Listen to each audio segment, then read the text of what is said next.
sur l'égalité professionnelle.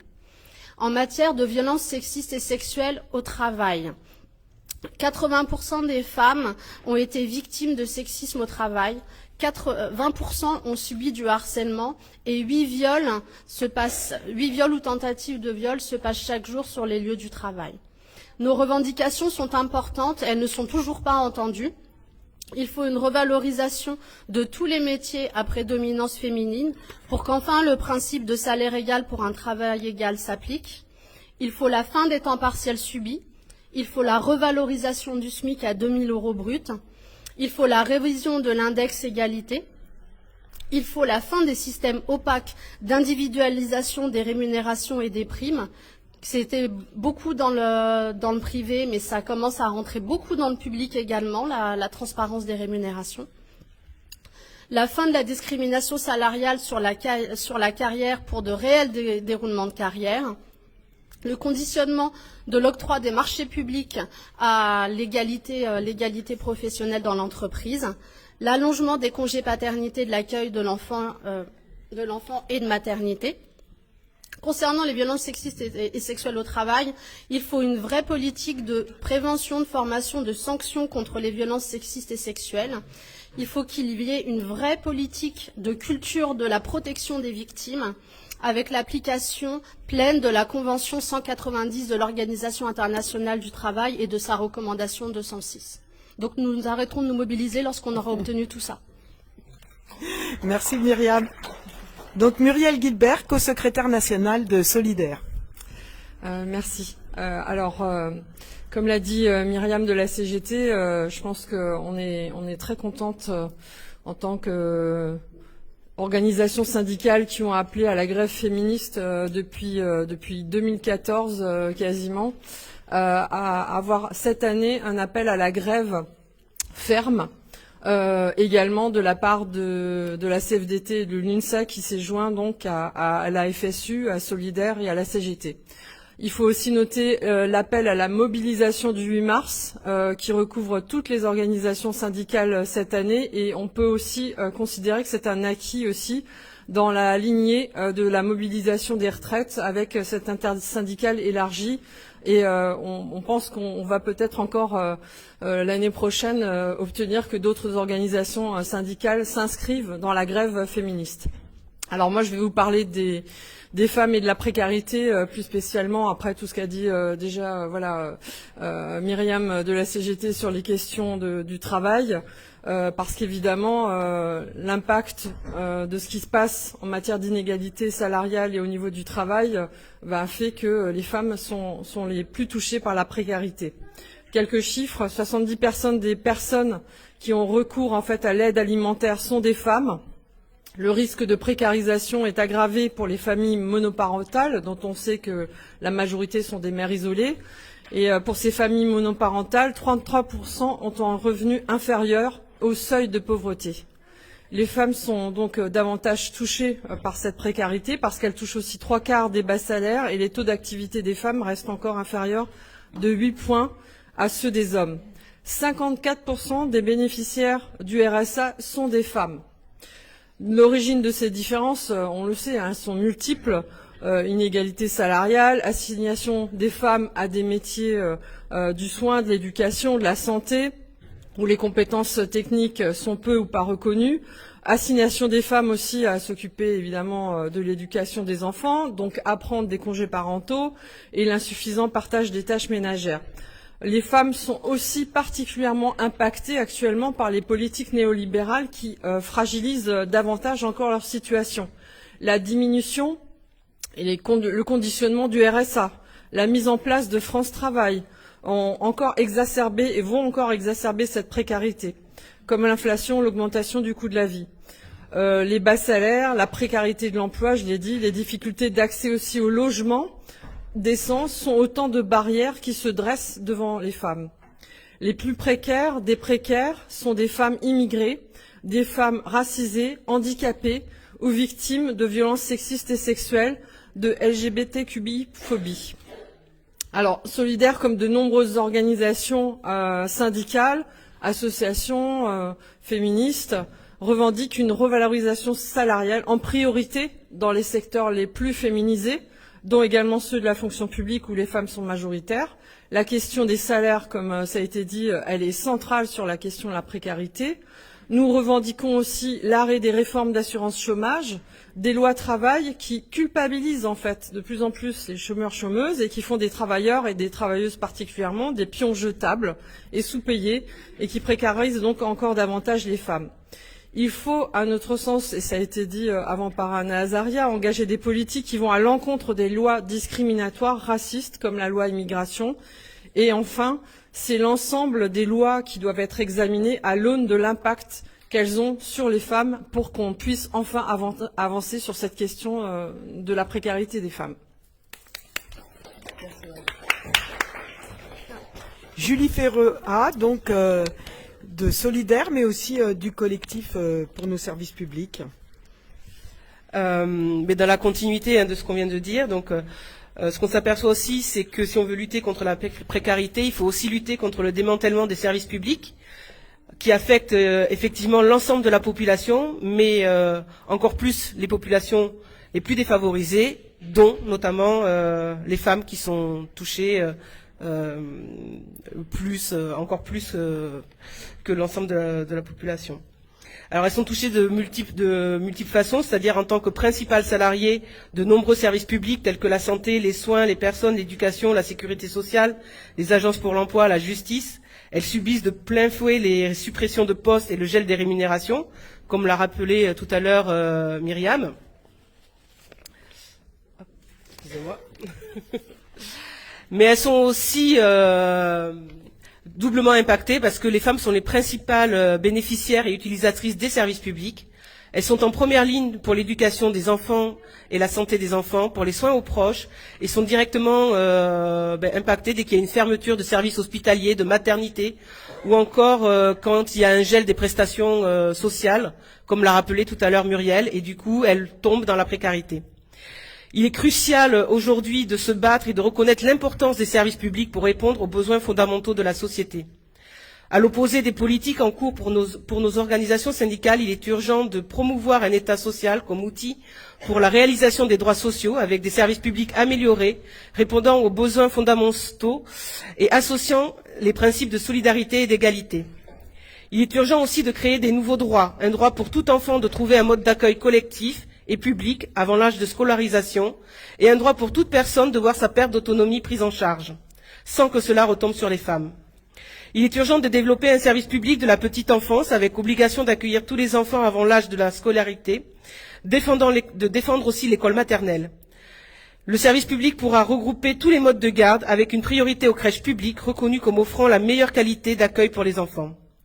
Enfin, il est primordial de développer un service public de prise en charge de la perte d'autonomie des personnes âgées, quelle que soit la forme choisie, maintien à domicile, établissement d'accueil, accueil de jour, etc. Et d'investir dans la qualité de ces services pour combattre la maltraitance, ce qui se passe par l'amélioration des salaires et des conditions de travail, en créant des embauches, ainsi que le recrutement de personnel en nombre suffisant.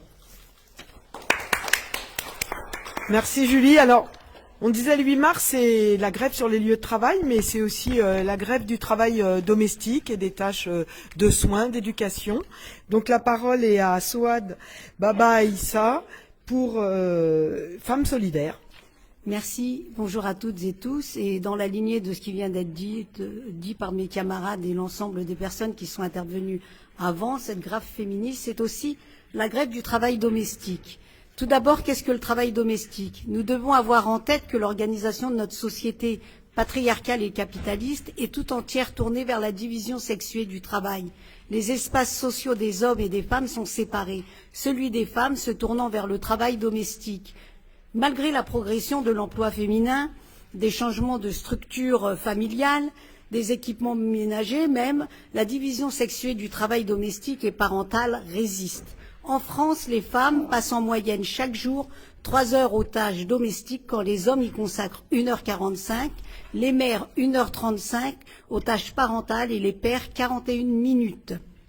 Même si les choses évolue, cette division du travail reste fortement inégalitaire, même quand les deux conjoints travaillent. Et on l'a vu pendant la période du Covid et même malgré la mise en place des 35 heures. Quant au temps partiel, une femme salariée sur 3, elles l'ont rappelé, travaille à temps partiel et ne fait qu'essentialiser les rôles des femmes et des hommes, car dans la société, la place des femmes est encore, entre guillemets, à la cuisine, dans la maison. Invisibilisé, dévalorisé, le travail domestique est loin d'être une question purement privée.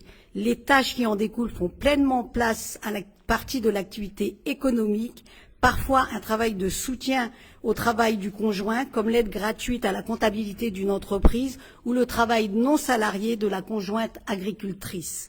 Il participe à produire des biens et des services et contribue au bien-être des membres de la famille et bien au-delà.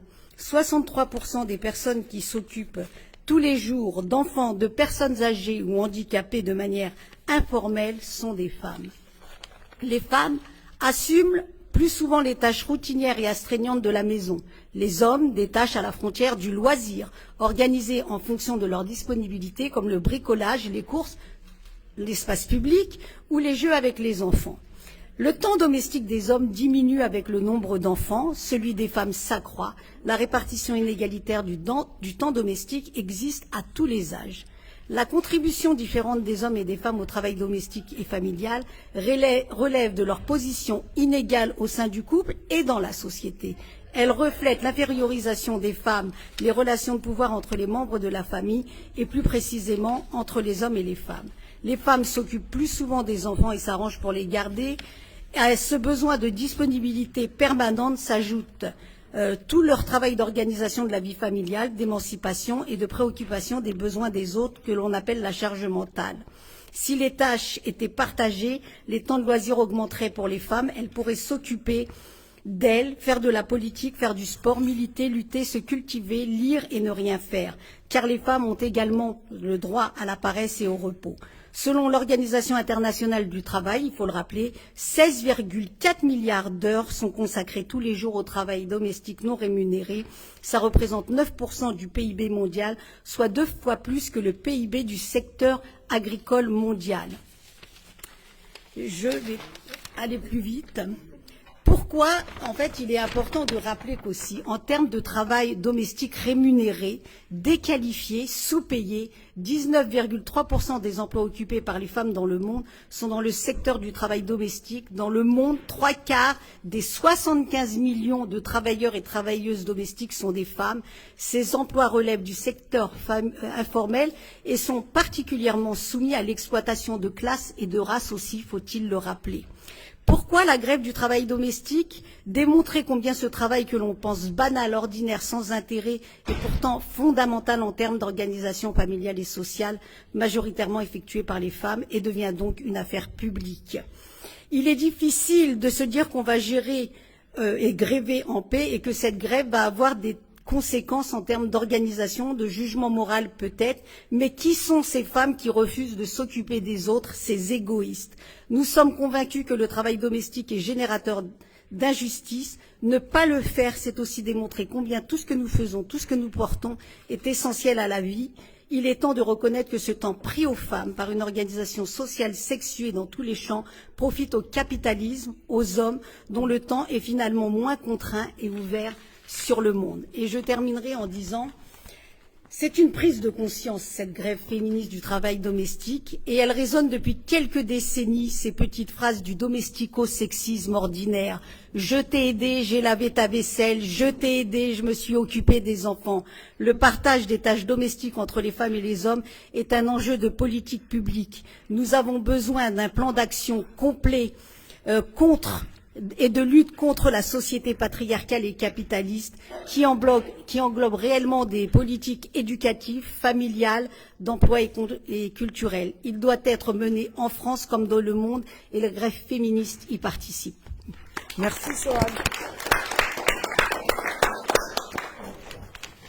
Alors,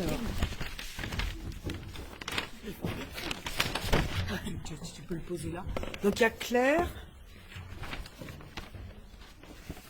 Non, Alice, pardon. Je ne sais pas pourquoi je vais appeler Claire, Alice. Alice, Claire. Claire, Gwen, Et puis Alexandra.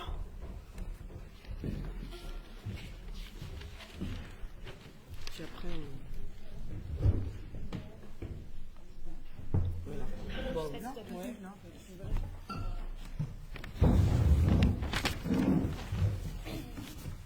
Voilà, sur les questions de discrimination, mais aussi à l'encontre des minorités sexuelles, et sur les questions de violences sexistes et sexuelles, je passe la parole du coup à Alice Vaud de l'organisation de Solidarité Trans. Oui, bonjour. Donc si je suis là, c'est pour parler de la situation des femmes trans et des lesbiennes, notamment face à la montée des politiques anti-LGBTI, car c'est un peu le sujet d'actualité le plus important aujourd'hui sur la question LGBTI. Et pour cette question en particulier pour les femmes trans, on a besoin d'être aussi unis qu'on l'est aujourd'hui, car les conditions de vie des femmes trans et des lesbiennes, elles sont très précaires, les transitions sont toujours difficiles, soumises à des discriminations, les changements d'état civil passent par un tribunal, des juges, les accès aux soins et les médecins compétents sont rares, chers et loin. Toutes ces difficultés à transitionner entraînent des discriminations au travail, pour ne pas dire une exclusion du travail, des discriminations au logement, à la santé, aux aides sociales. D'autant plus pour les femmes trans sans papier qui sont souvent contraintes à se tourner vers la prostitution. Les femmes trans, comme les lesbiennes, n'ont souvent que des petits salaires et des petites pensions. Pour toutes les femmes LGBTI, les accès à la filiation et à la PMA sont nuls, et même payants pour les lesbiennes qui doivent adopter leur propre enfant par la suite. Et comme si cela ne suffisait pas, la droite et l'extrême droite cherchent à réduire les droits des femmes LGBTI par tous les moyens à leur disposition. Ils ont fait des femmes trans et des jeunes trans une cible de premier plan.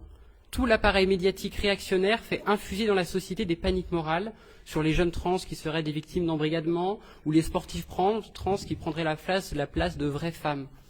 Des groupes de pression s'en prennent aux médecins, aux patients, aux écoles.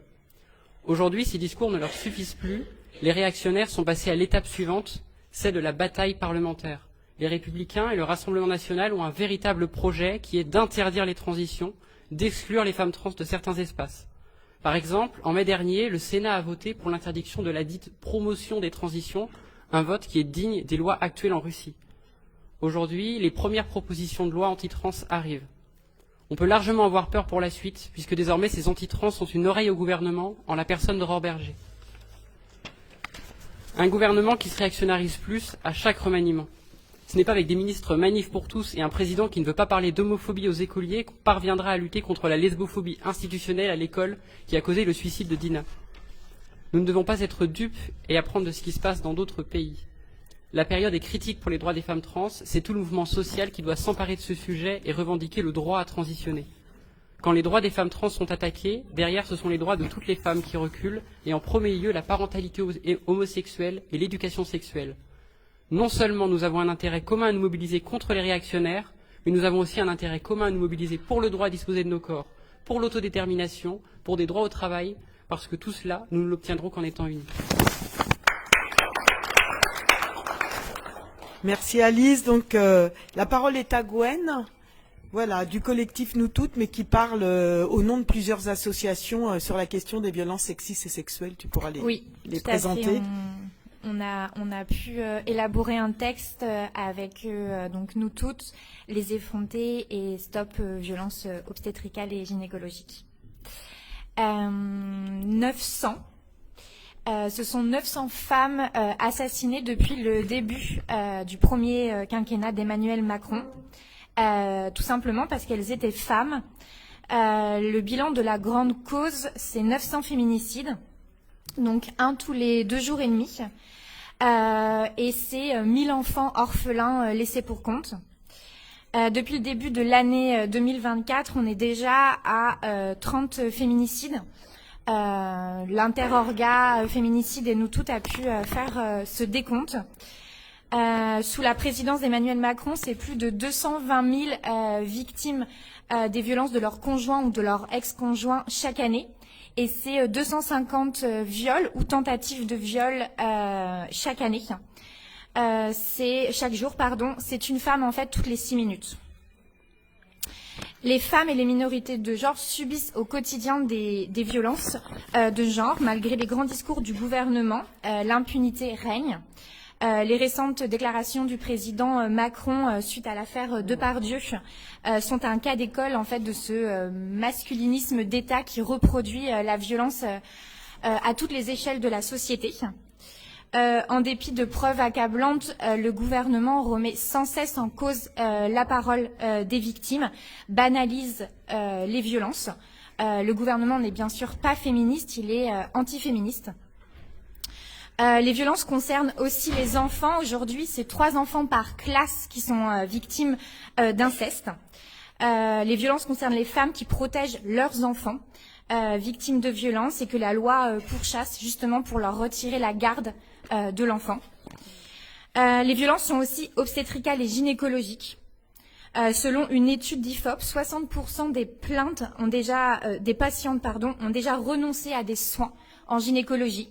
Donc vous pouvez vous imaginer aussi les conséquences, la défiance, et tout ça aussi sous le silence du gouvernement. L'affaire Daraï, c'est l'arbre qui cache la forêt, c'est vraiment le symbole de l'impunité d'une partie du corps médical et du mépris de la parole des victimes. Ce gynécologue est toujours en poste à l'hôpital Thénon de Paris, malgré une mise en examen en 2021 et 32 plaintes pénales pour viol et violence. Les établissements de soins ne doivent plus être des zones de non-droit. Les violences générées par la culture du viol s'exercent également dans le milieu pornographique. Le risque de subir des violences est plus grand encore pour les femmes racisées, les femmes trans, mineures ou LGBTQIA+. Nous sommes vraiment dans un contexte de régression sociale, de casse de notre système social de plus en plus inquiétant, avec la montée de l'extrême droitisation des discours, mais aussi des politiques publiques. Ce contexte social et politique d'inégalité, d'injustice et de racisme vulnérabilise et pénalise particulièrement les femmes, les personnes LGBTQIA+, et les enfants, et encourage les violences. En 2024, être une femme, et d'autant plus une femme racisée, trans, handicapée, travailleuse du sexe, en situation de prostitution, ou encore une personne LGBTQIA+, c'est vivre partout, tout le temps, exposée aux violences. Voilà, les associations et les collectifs féministes le répètent depuis toujours, les violences, on le sait, ne sont pas une fatalité. Pour en finir définitivement avec les violences de genre, les réformes à la marge ne fonctionnent pas. Donc nous refusons de fermer les yeux et nous demandons des politiques publiques dignes de ce nom, un budget minimal de 2,6 milliards d'euros. Voilà, donc face aux attaques d'un gouvernement réactionnaire, raciste et misogyne, nous appelons également à la grève du 8 mars et à manifester toutes et tous ensemble pour défendre nos droits. Merci Gwen. Donc la parole est à Alexandra sur la Ciivise. Ça ne vous a pas échappé que le gouvernement a essayé d'enterrer la Ciivise. Donc pour le collectif féministe contre le viol, Alexandra. Bonjour à toutes et à tous. À l'heure où on parle, au collectif, il y a 2 lignes qui ne cessent de sonner. Viol Femmes Information, le 0800 05 95 95, qui est la ligne historique du collectif féministe contre le viol, qui a été créé en 1986 et qui écoute les victimes de viols et d'agressions sexuelles depuis maintenant près de 40 ans. Et la ligne Violence sexuelle dans l'enfance, le 0805 802 804, qui a été effectivement créée par le collectif avec la Ciivise dans le but de recueillir les témoignages des victimes de viols et d'agressions sexuelles et d'en faire une base pour une politique publique efficace pour la protection des victimes et pour travailler contre l'impunité des agresseurs. Depuis 2021, les témoignages affluent à la permanence. Au bout du fil, des personnes qui nous disent qu'elles ont souvent parlé, mais qu'elles n'ont rarement été entendues, voire jamais entendues. Quand la Ciivise voit le jour la première fois, et quand on entend les victimes en septembre 2021, ce qu'elles nous disent et ce qu'elles entendent, c'est une commission, une institution qui rend leurs paroles audibles et qui leur dit « on vous croit, vous êtes 160 000 enfants victimes par an, vous êtes 160 000 enfants victimes de viols et d'inceste par an, on va vous entendre parce qu'on vous croit », et c'est là la base d'une politique. C'est que quand on croit les personnes, on crée aussi des dispositifs fonctionnels pour les accompagner. Il n'a pas le droit, c'est l'agresseur qui n'a pas le droit. Et on va essayer de se munir d'une réelle politique publique d'accompagnement des victimes et de lutte contre les violences sexuelles, contre l'impunité des agresseurs, faite du principe de précaution et de crédibilité de la victime. Ça, c'est le message qu'avait envoyé la Ciivise de 2021 à 2023. De ces témoignages, nous, on a retenu quelques éléments qu'on trouve importants de partager régulièrement. c'était que, et c'est des éléments qu'on retrouve aussi de manière assez continue sur la ligne Viol Femmes Information, l'agresseur fait partie de l'entourage des victimes.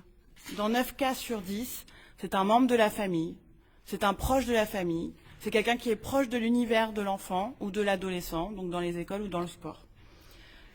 Les victimes nous disent aussi qu'elles ont souvent connaissance qu'il y a eu d'autres victimes. Donc le viol unique n'existe pas, le violeur unique n'existe pas, les viols se passent en récidive.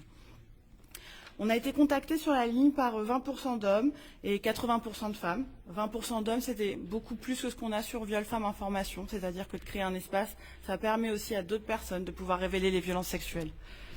On a été contacté aussi par des mères qui tentaient de protéger leur enfant des viols et des agressions sexuelles par inceste que subissait leur enfant, souvent commis par le père, et qui se retrouvaient enchaînées dans des procédures pénales et civiles où les enfants n'étaient pas protégés et où elles se retrouvaient accusées sous le fait de théories non scientifiques sur lesquelles la justice se repose encore aujourd'hui. Donc les personnes qui nous ont contactés ont aussi partagé ce que l'agresseur fait. C'est-à-dire que toutes les victimes le disent d'une façon ou d'une autre, le crime est organisé. Qu'avant de violer, un agresseur a son scénario en tête, il cible, il met en confiance. Et ce qu'il cible, c'est une vulnérabilité. Et l'âge en est une, l'enfance est une vulnérabilité. Il isole géographiquement, mais aussi socialement. Et le viol, l'agression sexuelle, c'est le règne de la domination et de la peur. L'agresseur inverse les mots aussi, il a un dictionnaire. Il va dire de manière assez continue qu'elle était consentante. Il va avoir des amis, des alliés, qui eux vont dire il n'est pas violeur, il est plutôt grivois. Je ne sais pas si ça vous parle, on l'a entendu il n'y a pas très longtemps. Les personnes ont aussi dit leurs souffrances, leurs besoins, leurs avancées. Elles ont été une grande force de proposition sur la ligne de la Civise et elles ont parlé souvent pour les autres, pour les enfants qui sont encore victimes aujourd'hui et pour que ces enfants soient protégés. Ça, c'était la Civise de 2021 à 2023, un espace de parole individuel, collectif, avec une portée politique, sociale et une ligne de conduite qui était résumée dans pas moins de 82 préconisations. Alors aujourd'hui, les appels qu'on a, les victimes sont assez inquiètes et au collectif, on est aussi, nous, inquiètes. Parce qu'après une période de réunions publiques, de témoignages écrits, de témoignages oraux, de rapports écrits, de discussions avec les pouvoirs publics, de lutte contre les viols et les agressions sexuelles pour mener une politique publique de lutte contre les viols et les agressions sexuelles sur les enfants et les adolescents. C'est comme si aujourd'hui on leur disait circuler, il n'y a plus rien à voir. On est comme dans une ambiance où, au plus haut sommet de l'État, ça a été dit, c'est la parole de l'agresseur qui est défendue et qui est diffusée, et les victimes qui sont silenciées. Alors aujourd'hui, on est face à des témoignages médiatiques qui ne cessent pas, on est face à une histoire médiatique qui se crée, et nous, dans nos délégations, c'est ce qu'on entend aussi, une histoire des témoignages. C'est la parole de Judith Godrèche, c'est #MeTooGarçon, c'est avant Camille Kouchner pour son frère, Adélaïde Bon, Florence Porcel, Charlotte Arnoux, Adèle Haenel, Sarah Abitbol et tant d'autres qui nous disent que quelque part la porte n'est pas refermée, malgré les tentatives de la fermer. Au CFCV, on a une priorité, c'est de laisser cet espace de parole qui a été créé, violence sexuelle dans l'enfance, ouvert. On ne ferme pas un espace de parole qui a été créé. Et puis, de répondre à l'urgence de certaines préconisations que la Civise a menées, c'est-à-dire de former tous les professionnels qui sont en lien avec les enfants, à signaler les situations d'enfants en danger, à être formés aux maltraitances infantiles et aux violences sexuelles faites aux enfants, et à ouvrir des lieux de prise en charge où, quand on est victime de viol, on peut être accueilli et être soigné, recevoir des premiers soins par des professionnels qui sont formés à ces questions-là, et également rencontrer un médecin, si on le souhaite, et porter plainte si on le souhaite, et tout ça au même endroit. Et ça, c'est des préconisations qui restent fondamentales aujourd'hui et sur lesquelles, malgré l'évolution de la Civise, on doit continuer de lutter. Merci Alexandra. Donc les dernières intervenantes, il y a Amandine, Suzy, et puis Manon et Pauline.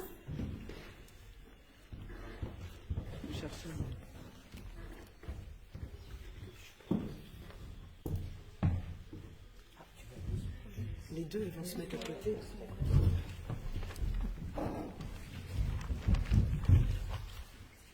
Donc justement, sur les questions d'éducation, Amandine Cormier de la Fédération syndicale unitaire. Oui. Bonjour. Alors, en France, les enfants sont à l'école 5 jours sur 7. 36 semaines par an. Ça fait de l'école un lieu primordial où d'une part se fabriquent les représentations et les normes sociales, mais où aussi, a fortiori, on peut construire une vraie culture de l'égalité et la compréhension des mécanismes de domination masculine. L'école a donc un rôle majeur à jouer pour déconstruire les stéréotypes, prévenir les violences sexistes et sexuelles et lutter contre les inégalités. C'est un rôle nécessaire aussi parce qu'on sait que les comportements des élèves et des personnels sont empreints de ces stéréotypes. Les garçons représentent au moins les 3/4 des élèves ayant reçu une punition ou une sanction disciplinaire. 96,7% pour des cas de violence sur autrui. Les garçons occupent le centre de la cour, les filles sa périphérie. Les garçons prennent plus spontanément la parole quand les filles attendent d'être interrogées, et les filles sont interrogées 30% de temps en moins que les garçons, ce qui a une implication directe sur leur confiance en elles. La rédaction des bulletins scolaires et l'appréciation du travail est souvent, pour une note identique, différente pour les filles et les garçons. Ce rôle important, il est reconnu par le Code de l'éducation, qui rappelle que la transmission de valeurs d'égalité entre les filles et les garçons, les femmes et les hommes se fait dès l'école primaire. Il impose aussi 3 séances d'éducation à la vie sexuelle, à la vie affective et sexuelle, par an pour les élèves. Séances qui participent aussi à la lutte contre les comportements homophobes, sexistes et contre les violences sexuelles et à la promotion de l'égalité entre les femmes et les hommes et à la prévention de violences et cyberviolences sexistes et sexuelles. Je cite les textes. Pourtant, il y a encore des efforts à faire et c'est le moins qu'on puisse dire. Par exemple, les femmes sont toujours sous-représentées dans les manuels et dans les programmes scolaires. Et quand elles le sont, c'est majoritairement dans des rôles stéréotypés. C'est seulement en 2017 que le clitoris a été représenté pour la première fois dans un manuel de SVT. Et dernièrement, le rapport annuel 2024 sur l'état des lieux du sexisme en France du HCE, du Haut Conseil à l'égalité, faisait sortir des chiffres assez inquiétants. Plus d'1 personne sur 2 considère que les femmes et les hommes ne connaissent pas le même traitement à l'école. L'école est perçue comme de plus en plus inégalitaire. 39% des femmes ont déjà vécu cette inégalité de traitement en pratique et 49% pour les 25-34 ans. Même avec la volonté des personnels, les moyens manquent. Les moyens financiers, mais aussi le temps et la formation. L'école subit aussi des attaques des mouvements réactionnaires animés par les milieux conservateurs, religieux radicaux et d'extrême droite. Pourquoi ? Parce qu'à l'école, on construit un autre projet avec les élèves. On rejette leur vieux monde, celui où les femmes restent à la maison à garder les enfants et où les hommes vont travailler, celui où les hommes dominent les femmes. Et l'éducation nationale, elle doit soutenir et légitimer ces personnels face à ces attaques. Tout le monde va à l'école, où y est allé. Ça lui donne un rôle central dans la société. À l'école, on peut travailler avec les élèves et les enfants, mais aussi avec les parents. À éduquer toutes les filles et tous les garçons à sortir des stéréotypes ou des rôles qui leur sont assignés, à les éduquer à l'égalité. Et pour ça, il faut que l'école puisse jouer son rôle pleinement. Il faut lui en donner les moyens. Les pouvoirs politiques doivent lui en donner les moyens. Et rapidement, il faut déjà donc former l'ensemble des personnels. Nommer des référents égalité dans les établissements, mais à leur donner aussi les moyens afférents. Faire des programmes qui répondent à l'objectif d'égalité entre les filles et les garçons, en intégrant des questionnements relatifs aux inégalités et aux stéréotypes. Lutter contre l'invisibilité des femmes dans ces programmes. Et engager les moyens nécessaires à la mise en œuvre effective des 3 séances d'éducation à la vie affective et sexuelle. Merci Amandine. Merci à vous. Je ne sais pas laquelle des deux commence. Du coup, Pauline pour l'Union étudiante et suivie par Manon de l'UNEF sur les questions jeunesse, éducation, l'enseignement supérieur, voilà, et tout ce que vous voulez. Ça va. Bonjour à toutes et à tous. Donc c'est une intervention commune qu'on va faire à 2 voix au nom de l'Union étudiante et de l'UNEF pour parler des inégalités et des violences patriarcales qui sont subies par les étudiantes. Alors que l'urgence de lutter contre les violences sexistes et sexuelles, elle a été réaffirmée juste avant dans plusieurs interventions, on ne peut que aller dans le même sens en ce qui concerne l'enseignement supérieur. Aujourd'hui, le constat, il reste alarmant. On a une étudiante sur 10 qui a déjà été victime de violences sexuelles depuis son entrée dans l'enseignement supérieur. Et ces violences, elles sont systémiques, elles se perpétuent dans tous les types d'établissements. Les violences conjugales, moins souvent évoquées dans le cas des étudiantes, sont également une réalité dès cet âge-là. Face à ces violences, ce qu'on constate, c'est que l'action du gouvernement, elle demeure largement insuffisante, avec un ministère de l'enseignement supérieur qui se repose bien trop sur le travail des associations étudiantes. Et si un plan de lutte contre les violences sexistes et sexuelles dans l'enseignement supérieur et la recherche a été mis en œuvre, le manque de moyens et le manque de mesures contraignantes en a très considérablement limité la portée. De plus, derrière ce plan d'action se cache une insupportable mise en concurrence entre universités pour obtenir des financements, ce qui crée de fortes inégalités entre les établissements. Dans ce contexte, la très récente et colossale coupe budgétaire de 900 millions d'euros pour l'enseignement supérieur et la recherche ne peut que nous alarmer et nous indigner. Nos organisations revendiquent au contraire un investissement massif du gouvernement dans la lutte contre les violences sexistes et sexuelles dans l'enseignement supérieur et la recherche. Il est également urgent de mettre en place des formations obligatoires pour l'ensemble des étudiants, étudiantes et l'ensemble des personnels, de généraliser les cellules de veille à tous les établissements, les cellules pour signaler les faits de violence et de discrimination, et d'améliorer l'information sur ces dispositifs là où ils existent, car ils sont encore trop méconnus. Alors que les défaillances sont récurrentes toujours aujourd'hui dans la gestion des cas de violences sexistes et sexuelles et que la parole des victimes est trop souvent niée, nous défendons en outre une refonte complète des procédures disciplinaires et un accompagnement des victimes renforcé. Au-delà des violences sexistes et sexuelles, les inégalités socio-économiques sont là encore une réalité dans l'enseignement supérieur. Les femmes et assignées en études sont encore confrontées à une précarité supérieure à celle des hommes. Ainsi, leurs dépenses s'élèvent en 2023 à 841 € supplémentaires de dépenses, soit 183% de plus. Cette situation s'explique notamment par la taxe rose, qui enferme encore et toujours de nombreuses femmes et assignées dans une précarité toujours plus importante, mais également un certain nombre de normes imposées par notre société patriarcale aux femmes et assignées. Cette précarité, elle a été fortement aggravée par des politiques mortifères du gouvernement depuis plusieurs années, pour la jeunesse notamment, qui en fait voit les étudiantes et les étudiants comme une variable d'ajustement à sacrifier si besoin. Les dernières coupes budgétaires justement et l'annonce ce matin d'une augmentation du loyer dans les résidences étudiantes nous font craindre le pire pour les années à venir, et ce seront encore les femmes et assignées en études qui seront les premières à payer les pots cassés de ces politiques mortifères pour la jeunesse. Pour en finir avec une précarité dramatique, nos organisations appellent à la mise en place d'une allocation d'autonomie pour toutes et tous à hauteur à minima du seuil de pauvreté. Donc aujourd'hui, il est à 1 158 €. Nous rappelons aussi que les inégalités de genre persistent dans nos formations. À l'université, les femmes et assignées représentent seulement 38% des étudiants en filière scientifique. Ce chiffre faiblit encore plus, atteignant les 28% pour celles qui poursuivent dans la recherche. Donc si cette sous-représentation persiste encore, c'est que l'orientation dans ce domaine est encore imprégnée de stéréotypes de genre, où cela passe aussi également par l'invisibilisation des femmes et assignées scientifiques dans notre société, dans nos universités, mais également dans nos lycées. Ce manque de représentativité, il impacte énormément de femmes et assignées dans l'enseignement supérieur, et nombreuses sont celles qui s'autocensurent dès les premiers choix d'orientation. Les effets d'annonce ne peuvent endiguer cette orientation genrée. L'heure est à la mise en place de politiques ambitieuses pour permettre à chacun et chacune de faire son choix d'études sans être empêché par des stéréotypes de genre. Détourner le regard et obliger les universités à se débattre pour obtenir un financement suffisant pour lutter contre les violences sexistes et sexuelles est une irresponsabilité totale de la part du gouvernement. Refuser de voir nos réalités précaires, d'investir contre celles-ci et pire encore, l'organiser est une inconséquence gouvernementale. Ce gouvernement doit prendre ses responsabilités, l'égalité ne peut plus attendre. L'UNEF et l'Union étudiante appellent l'ensemble des étudiants et étudiants à se mettre en grève le vendredi 8 mars, mais nos organisations rejoignent en fait le large appel intersyndical de l'enseignement supérieur à faire en sorte que l'ensemble des actrices et des acteurs de l'enseignement supérieur se mettent en grève ce vendredi 8 mars. Mettons à l'arrêt nos universités, faisons en sorte que nos classes soient vides et sortons massivement dans la rue pour adresser un message fort contre ce gouvernement et contre le patriarcat. Dans l'enseignement supérieur comme partout ailleurs, soyons toutes et tous en grève ce vendredi 8 mars.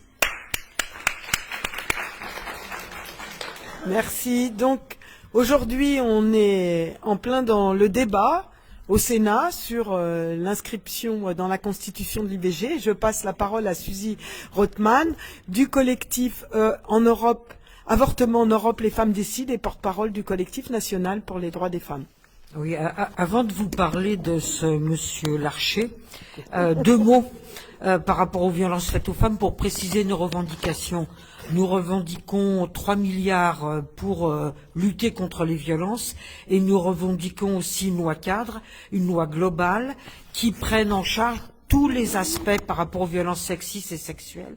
Pas uniquement la répression, mais aussi la prévention, la sensibilisation, la solidarité vis-à-vis des victimes, etc., etc. C'est quelque chose de très important. Bon, alors, je vais vous parler de Monsieur Larcher. Monsieur Larcher, président du Sénat, nous dit que l'avortement n'est pas attaqué. Monsieur Larcher, d'ailleurs, paraît-il, dit que, personnellement, il est contre la constitutionnalisation du droit à l'avortement. Dire que le droit à l'avortement n'est pas attaqué, c'est un peu simple. D'abord, il y a les anti-choix. Les survivants avec leurs stickers sur les Vélib à Paris et les Vélov à Lyon.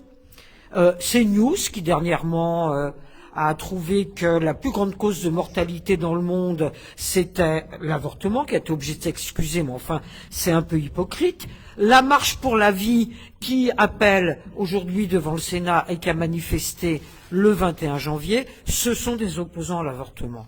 Autre chose qui attaque le droit à l'avortement, la fermeture des centres d'interruption volontaire de grossesse qui sont situés dans les maternités de proximité dont bon nombre ont dû fermer et donc mécaniquement les IVG ferment.